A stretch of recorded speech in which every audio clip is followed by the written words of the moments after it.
আমার বোনজিটা একটু অসুস্থ। কি হয়েছে? সারা রাত ধরে কাঁচতে কাঁচতে একটু ঘুমাইতে পারে না। এই ওষুধটা 3 দিন 2 বেলা করে খাইলে কাছে ভালো হয়ে যাবে। তা মতি ভাই কও তোমার কত দিন? কি কও না কও, আমার গ্রামের মেহমান, আমার গ্রামে এসে অসুস্থ হয়ে গেছে, তার কাছ থেকে কি টাকা নেওয়া যায়? ঠিক আছে যাই তাইলে।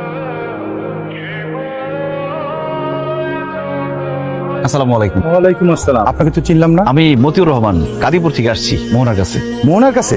জি। আপনি কি মোহনারে চেনেন? উনি আমার রোগী। রুগী মানে? উনি ওই যে খালার বাসায় বেড়াতে গেছিল, সেখানে অসুস্থ হয়ে গেছিল, আমার চেম্বারে আসছিল। মোহনা, জি আব্বা, তুই বলে খালা বাড়িতে কি অসুস্থ হয়ে পড়ছিলি? হালকা কাশি হয়েছিল আর কি। ও আচ্ছা, আপনি আমার মাইয়ার কাছে কেন আসছেন?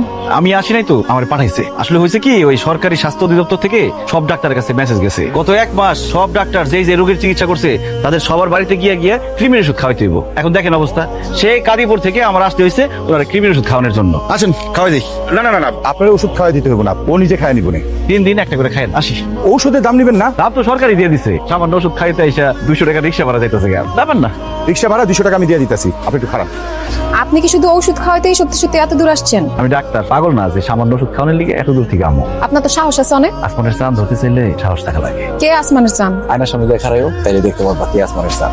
আসার সময় একটা পুকুরের সামনে দিয়ে আসছি, ভাবতেছি যাওয়ার সময় এখানে একটু জিরামো, কেউ চাইলে আসতে পারে। আচ্ছা, এই যে রিক্সা ভাড়া 200 টাকা। আসি। আসসালামু আলাইকুম। কৃমির ওষুধে কাজ হয়ে গেছে।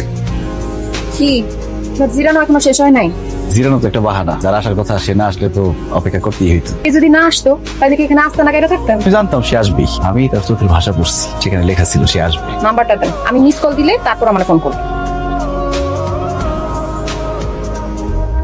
আমি বিয়া দিতাম যদি পোলাটার বাপের সয় সম্পত্তি কিছু থাকতো, সেটাও তো নাই। বিয়ার পর আমার মাইয়াটারে ঠিক মতো খাওয়াইতে পারবো? ছেলেমেয়েরা আজকালকার নিজের পছন্দে বিয়া করবো, এটাও আমার পছন্দ না। সেই জন্য তো ভাই সাহেব নিজেরা কোনো সিদ্ধান্ত না নিয়ে আমাদেরকে জানাইছে। কথা শেষ, আপনারা এখন যাইতে পারেন। চাচা, আমি মোহনাকে আমার জীবনের চাইতে বেশি ভালোবাসি। আমাদের সংসারে হয়তো টাকা পয়সার অভাব হইব, কিন্তু ভালোবাসার অভাব কোনোদিন আইবে না। আপনার কাছে হাত জোর করে আমি মোহনাকে ভিক্ষা চাইতেছি। যাইতে বলছি, তোমরা যাও।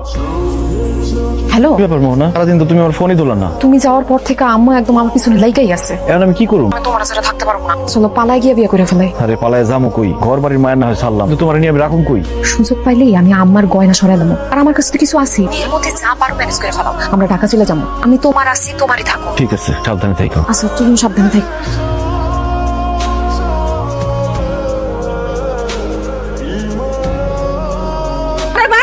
কি হয়েছে, চিল্লাইতেছো কেন? কোন নাই মনে নাই মানে? কে নিছে? ট্রেন ছেড়ে দিতেছে তো, তাড়াতাড়ি আসো। আরে কি ছেড়ে দিতেছে তো, তাড়াতাড়ি আসো। আসতেছি। ট্রেন